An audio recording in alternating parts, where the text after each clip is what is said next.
पूरे मार्केट में भी एक ही चीज चल रही है, MCP MCP MCP, model context protocol standard rules, MCP. In this video में आपको बताऊंगा एमसीपी है क्या एक्चुअली, बेसिक से लेके एडवांस तक हम देखने वाले हैं in this video. And one more thing, जैसे कोई टाइम पहले मार्केट में एपीएस बना बना के लोग सेल आउट करते थे, now people are doing MCP servers, अपने खुद के एमसीपी सर्वर्स बना रहे हैं एंड मार्केट में सेल आउट कर रहे हैं एंड बहुत मिलियंस में मनी अर्न कर रहे हैं। तो let's understand first what is MCP. Okay, this is model context protocol. मैं आपको एकदम बेसिक से स्टार्ट करता हूं। सबसे पहले देखिए, वन सेकेंड। हाँ, तो एलएलएम आपको पता है ये होते हैं लार्ज लैंग्वेज मॉडल्स, जैसे आपका चैट जीपीटी हो गया, गूगल का जेमिनाई हो गया, ठीक है, मिस्ट्रल फ्री मॉडल्स हो गए, डीप सीक आपने सुना होगा। सो दीज आर क्या, लार्ज लैंग्वेज मॉडल। इनका क्या क्या है, टेक्स्ट को जनरेट करना। किसी भी टेक्स्ट को यहां पर ये क्या करते हैं, जनरेट करते हैं, ठीक है ना। तो किसी भी टेक्स्ट को ये क्या करते हैं, जनरेट करते हैं। तो आप कोई भी क्वेश्चन पूछते हो like what is the time of today, या फिर आप मैं पूछो कि वर्ल्ड कप किसने जीता 2024 का, 23 का, ठीक है, किसी भी सेक्टर में, तो वो एक क्वेश्चन जाएगा लार्ज लैंग्वेज मॉडल को। अब ये मॉडल बहुत ज्यादा ट्रेन हुए हैं, बहुत मिलियंस ऑफ डेटा के ऊपर काफी सालों तक इनको ट्रेन किया गया है। Now they are capable for answering the question, and जो भी आप क्वेश्चन दोगे ये एट द एंड उसका आंसर आपको रिप्लाई करेगा ही करेगा, ठीक है। सम टाइम ये होता है कि सपोज करो 2024 तक ही इसको ट्रेन किया गया, 2025 का आप कोई क्वेश्चन पूछ रहे हो कि 2025 में कहां कहां पे भूकंप आया,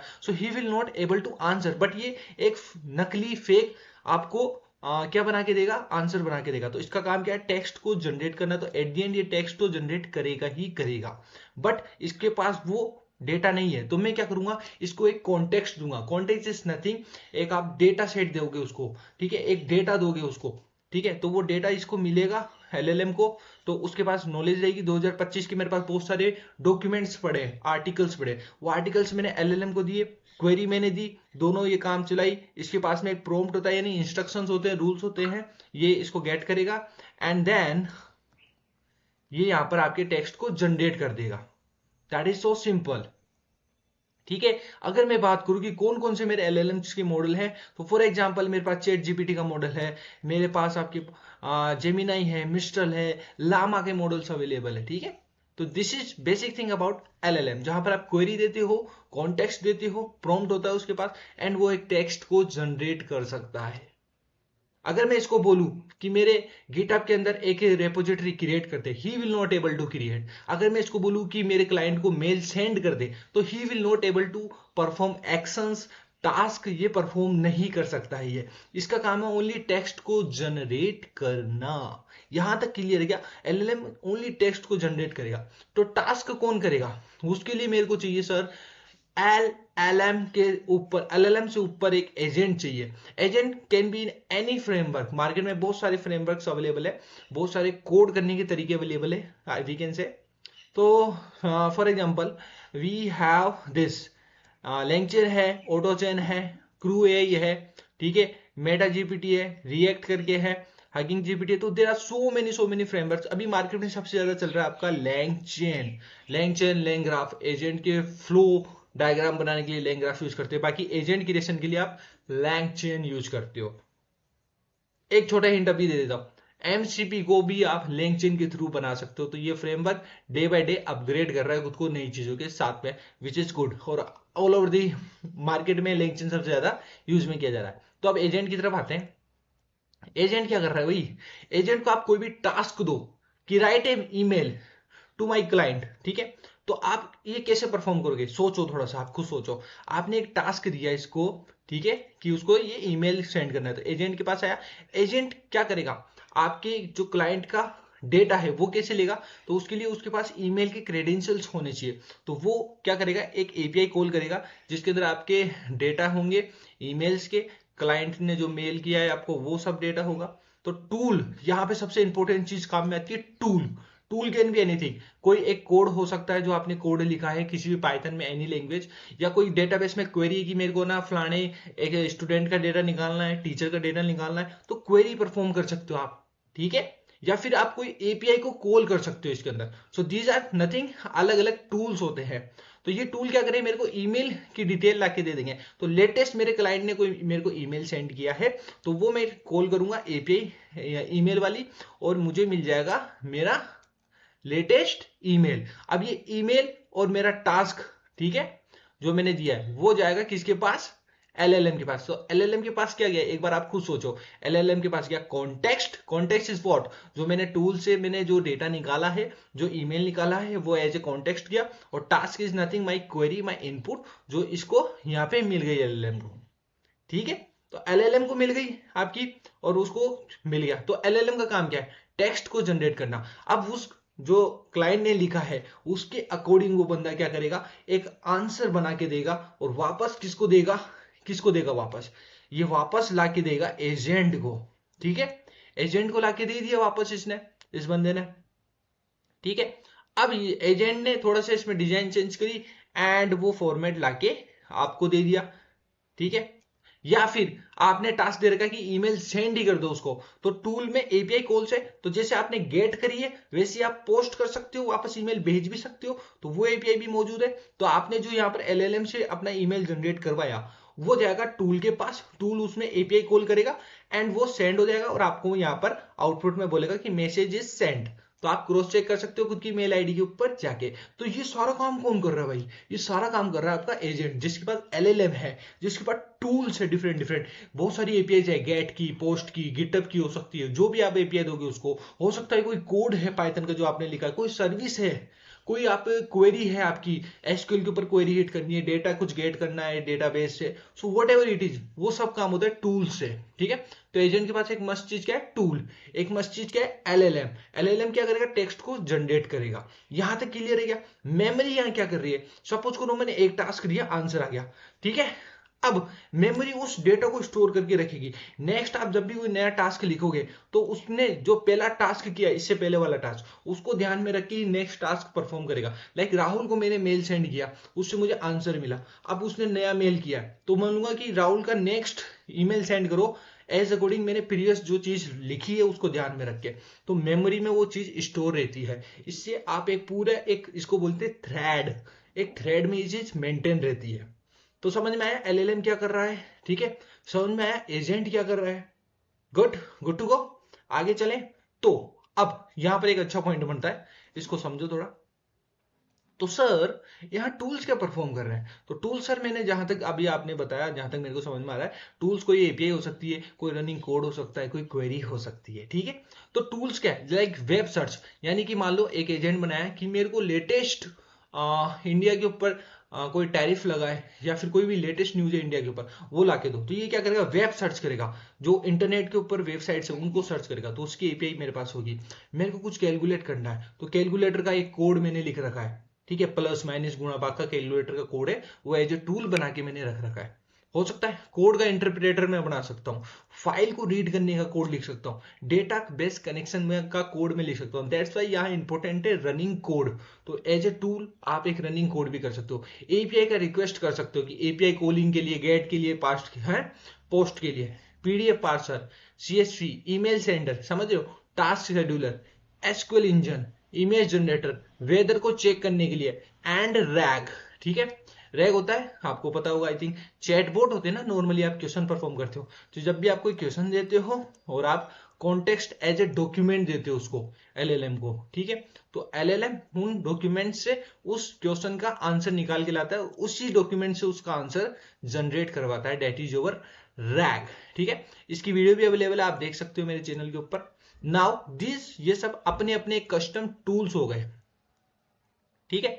अब इन टूल्स में सपोज करो यहां 50 प्रकार के टूल पड़े, कितने, 50 प्रकार के। अब यहां कॉन्सेप्ट आ रहा है एमसीपी का, अच्छे से समझना व्हाट इज दिस, ठीक है। तो यहां एक कॉन्सेप्ट आता है कि इतने सारे टूल्स है, अब मेरे पास सर 50 प्रकार के अलग अलग एजेंट्स है, और मैं ये सेम टूल यूज करूंगा, तो सर मैं बार बार वही कोड अलग अलग एजेंट्स में लिख रहा हूं, कॉल कर रहा हूं, तो बहुत ज्यादा रिडंडेंसी हो रही है, डुप्लीकेसी हो रही है। सो इसको अवॉइड क्या करें, एक काम करो सर, आप एक अलग सर्वर बनाओ, ठीक है, उस पर ये सारे टूल जाके रख दो। तो मैंने एक सर्वर बनाया, ओनली सर्वर, एमसीपी सर्वर नहीं बनाया, ओनली एक सर्वर बनाया, और उसमें सारे टूल जाके मैंने रख दिए, ठीक है। अब इन टूल्स को मुझे कॉल करना होगा, तो मैं इस सर्वर का कनेक्शन एजेंट से कर दूंगा। ठीक है, तो मैंने एजेंट से इसका कनेक्शन कर दिया सर्वर का। अब जो भी टूल कॉल करना होगा तो मैं कॉल कर सकता हूं। इसमें बस एक ही प्रॉब्लम है कि हर टूल का अपना एक इनपुट होगा कि इसको ये पैरामीटर डालना है, हो सकता है उसको स्ट्रिंग चाहिए, हो सकता है उसको कोई फंक्शंस की वैल्यू चाहिए। सब टूल के अपने अपने क्या होंगे, अपने अपने स्टैंडर्ड, अपने अपने स्ट्रक्चर होंगे, उसी के वे में आपको वैल्यू भेजनी है। तो ये एक माथाफोड़ी रहेगी, क्योंकि आपको उस टूल के बारे में जानकारी होना बहुत जरूरी है कि वो टूल एक्चुअली क्या वैल्यू लेता है। हो सकता है 2 पैरामीटर लेता हो सकता है वो 3 पैरामीटर लेता हो, तो आपको उस टूल का पता होना चाहिए। सर्वर तो बन गया, लेकिन वो टूल को वाली डिपेंडेंसी अभी भी रह रही है, उसको दूर करेगा आपका MCP, model context protocol. Protocol is a set of standards and rules. ये रूल्स मैं अप्लाई करूंगा किसी भी टूल के ऊपर, बोल सकते हैं फॉर एग्जांपल, तो वो टूल एक फिक्स फॉर्मेट ही बना के देंगे हमेशा।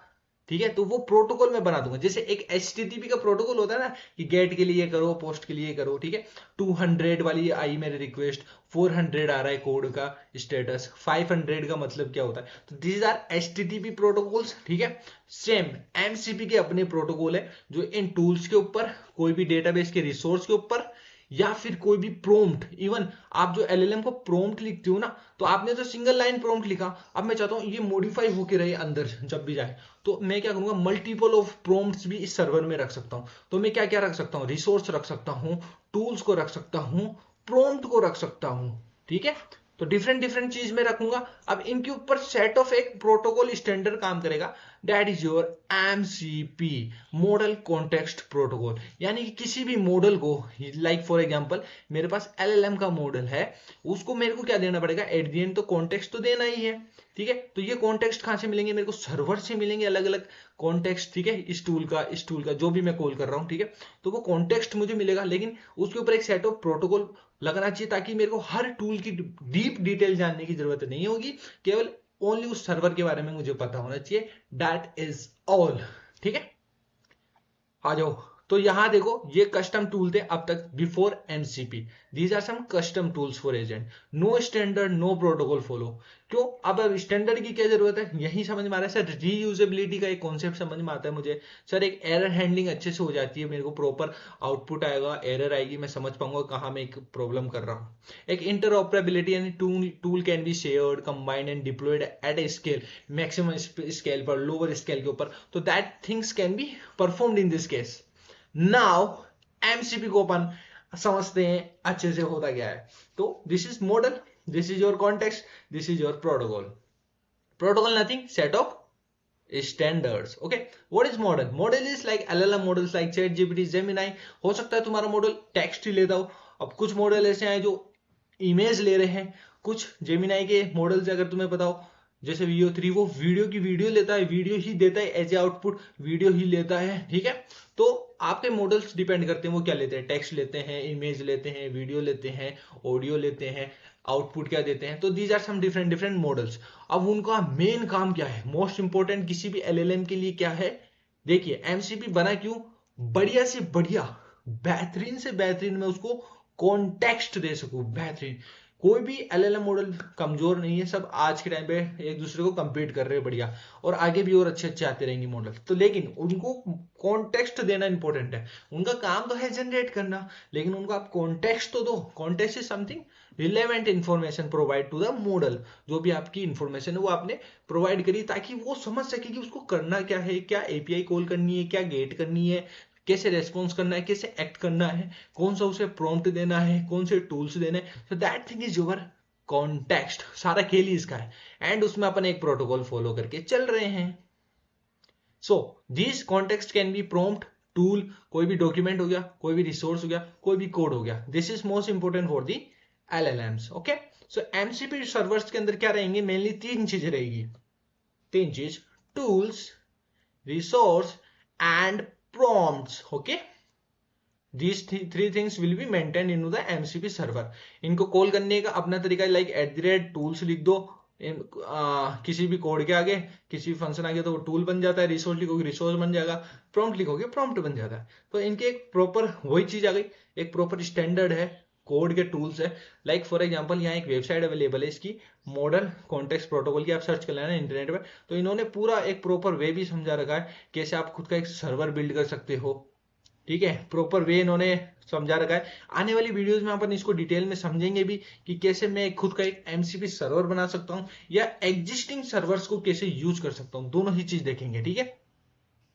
तो इसके अंदर काफी देखो, ये देखा एमसीपी टूल्स करके दे रखा है, तो इस वाले चीज को इन्होंने टूल्स बना रखा है। नीचे एक वेदर फोरकास्ट का फंक्शन है, वो अंदर अपना नॉर्मल कोड है जो अपन लिखते हुए आए, बस इसके अंदर एमसीपी टूल बना दिया। अब इस पूरे फाइल को अपन as a MCP server include करेंगे। अब इस सर्वर को अगर सर्वर बन गया, किसी ना किसी पोर्ट के ऊपर चल रहा है, लाइक 8000 के ऊपर चल रहा है, अब उसको अपन क्या करेंगे, कहीं भी कभी भी किसी भी क्लाइंट को उस एमसीपी सर्वर को दे देंगे कि ले भाई अब इसको तू कहीं भी यूज कर, किसी भी एजेंट में यूज कर, कोई सी भी तेरी फाइल गेमिंग के अंदर कहीं पर भी तेरे को यूज करना है ना भाई, यूज कर इसको।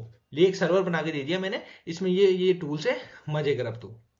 तो लोग क्या कर रहे हैं, बहुत ज्यादा मार्केट में खुद के एमसीपी सर्वर बना बना के ला रहे हैं एंड बेच रहे हैं भाई, कमा रहे हैं लोग। देखो ये चीज समझते हैं अपन, बढ़िया चीज है। देखो ये समझाता हूं मैं, इसको छोटा कर ले। ये रहा, ये देखो, this is your MCP architecture. इसी वीडियो में सब कुछ बताऊंगा, मैंने बोला था आपको। तो देखो this is your MCP architecture. अब सपोज करो मेरे पास अलग अलग प्रकार के सर्वर पड़े। एक सर्वर ऐसा है जो मेरी जितनी भी लोकल फाइल्स है, डेटाबेसेस है, ठीक है, या हो सकता है गूगल ड्राइव के ऊपर जो भी मेरी फाइलें पड़ी है वो सब, उन सब का मैंने एक सिंगल एमसीपी सर्वर बना दिया। नाउ एक एमसीपी सर्वर ऐसा है जो एक एपीआई कॉल करता है, ठीक है, लाइक सर्वर एपीआई है जो आपके बाहर के इंटरनेट के जो भी लेटेस्ट पोस्ट होती है, ट्रेंड्स, टॉपिक्स होते हैं, उनका डेटा वो गैदर करके लाता है। तो वो एक वेब सर्च के लिए काम में आता है। तो मैं एक बैकएंड में एपीआई चलाऊंगा जो इंटरनेट पे अवेलेबल चीजों को गेट करने का काम करेगा। तो वेब सर्च के लिए मैंने एक एमसीपी सर्वर बना दिया।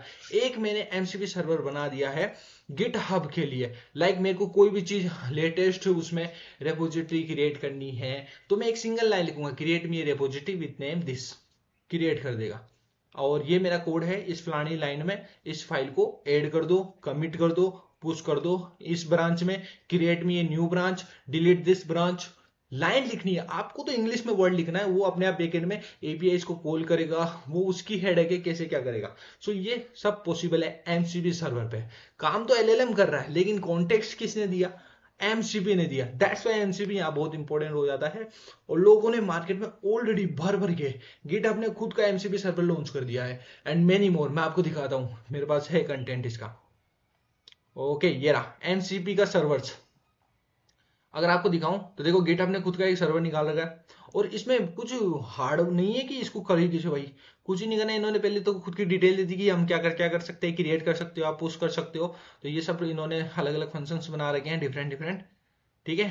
एंड इसको कॉल करने का सिंपल तरीका है एकदम। देखो ये एक फाइल आती है, ठीक है, जेसन फाइल होती है आपकी, देखो ये रही, ठीक है। तो this is your JSON file, जिसमें इन्होंने कमांड डाली कि डोकर में आप ये रन करोगे, ये परफॉर्म होगा, एमसीपी का कॉल होगा, ये आपने क्या हुआ, गिटहब का पर्सनल टोकन यहाँ पे डालना है। आपका जो गिटहब का टोकन है वो टोकन डालो यहाँ पर, फिर वो उसको एक्सेस कर पाएगा एंड ये वाली फाइल जाके वहां पुट कर दो, सिंपल। एनपीएक्स के थ्रू करना चाहते हो, डोकर के थ्रू, ये एमपीएक्स के थ्रू बिल्कुल दीजिए। एनपीएक्स कमांड डाली, आर्ग्यूमेंट डाला, और ये तो आपको कुछ नहीं करना, ये वाली लाइन बस एक जेसन फाइल बना के डाल देनी है कॉन्फिग में, जो क्या करेगा, एमसीपी क्लाइंट यूज करेगा। यहां पर आता है एमसीपी क्लाइंट।